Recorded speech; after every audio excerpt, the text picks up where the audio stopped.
Welcome back to TechieTape. In this video, we'll explore together how to install any operating system over the network, PXE Boot, using iVentoy. So without further ado, let's get right into it.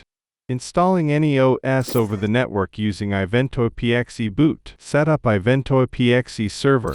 Download iVentoy. Get the correct version, Windows or Linux, from the official site. Extract the package. Ensure the full folder path contains no spaces or Unicode characters. Add ISO files. Copy your ISO files into the ISO directory inside the iVentoy folder. You can create subdirectories for organization. Ensure file names and folder names do not contain spaces or Unicode characters. Automation files. Optional. Place unattended installation files, for example, unattended.xml, into the user scripts folder. You can organize them into subfolders, for example, full and partial automation. Multiple automation files per OS are supported and can be selected from the PXE menu. Run iVentoy. Run iVentoy as an administrator. On the first run, click Allow on the Windows firewall pop-up. Access the web GUI, Windows. The browser opens automatically to http 127.0.0.1:26000,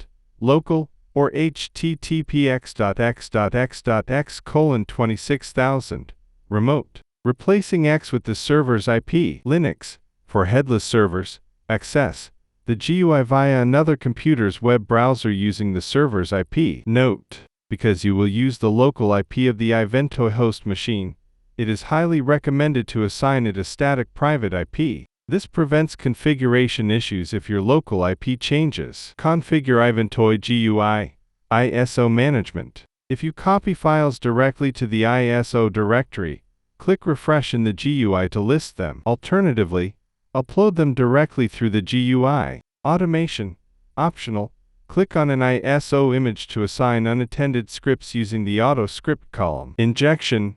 Optional. Use the injection column to inject files, like drivers or scripts, into the runtime environment after boot. DHCP server mode configuration. Go to the Configuration tab and choose the DHCP server mode that matches your network. Internal. iVentoy acts as the primary and only DHCP server on the network. Best for dedicated PXE environments or isolated test labs. It handles both IP assignment and PXE boot details. Do not use this if another DHCP server, like your main router, is already active. External. iVentoy coexists with an existing third-party DHCP server on the same LAN, VLAN. Your main router hands out IPs, while iVentoy snoops, listens to the broadcast traffic to automatically deliver the correct boot file for legacy BIOS, or UEFI. External net. Used when iVentoy and the third-party DHCP server are on different networks, VLANs. Because broadcast packets cannot cross subnets, iVentoy's internal DHCP engine turns off completely. You must manually configure your external DHCP server to assign architecture-specific boot files. Proxynet.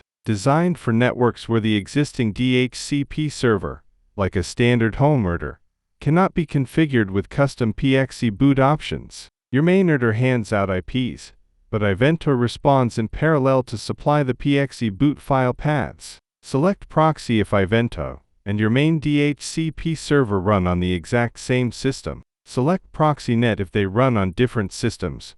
iVentoy generally recommends prioritizing Proxynet for most third-party DHCP setups. Note: you may also need to toggle the secondary DHCP option based on your environment. In my setup, the router's DHCP pool ranges from .3 to .99, leaving the rest for static IPs. I chose internal mode because the .200 to .219 range was completely free, and I disabled the secondary DHCP option. Alternatively, choosing Proxynet without disabling secondary DHCP also works perfectly. Boot information and startup. Return to the Boot Information tab to finalize your settings. Server IP. Select your host machine's static IP from the drop-down menu. IP pool. Define the start and end IP range for booting clients. Ensure it does not conflict with existing static devices. Network info. Define the subnet mask and gateway if required. Note: if you selected proxy net mode, you only need to select the server IP. Start service. Click the green play button. It will turn into a red stop button, indicating the PXE service is live. Client machine preparation, BIOS, UEFI. Configure these settings on the target client machine before network booting. Enable network boot. Turn on network stack or PXE boot in the BIOS. Disable secure boot. Turn off secure boot. iVentoy will not boot if secure boot is enabled. Set boot priority, optional. Move network boot to the top of the boot order, or simply use your system's temporary boot menu key during startup. Client machine booting. Trigger network boot. Restart the client machine.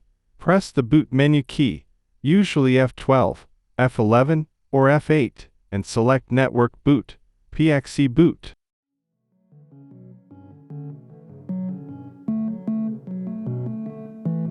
Select the OS. Once the iVentoy PXE menu loads, select your desired OS ISO from the list. Choose boot mode. Choose whether to boot the image normally, or with your pre-configured unattended automation files. Proceed with the OS installation as usual. Note: some ISO files may not boot perfectly. iVentoy is powerful but not flawless. This setup lets you deploy Windows, Linux, or other operating systems over the network without USB drives, or use recovery ISOs like Hiren's Boot CDPE and System Rescue.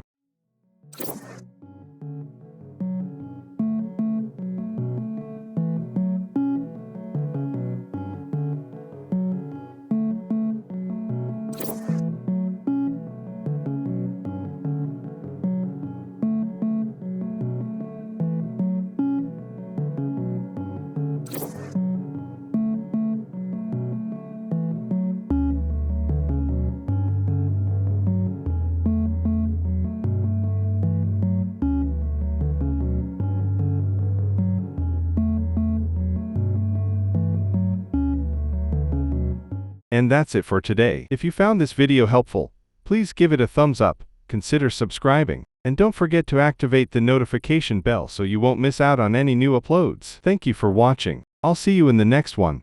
Take care.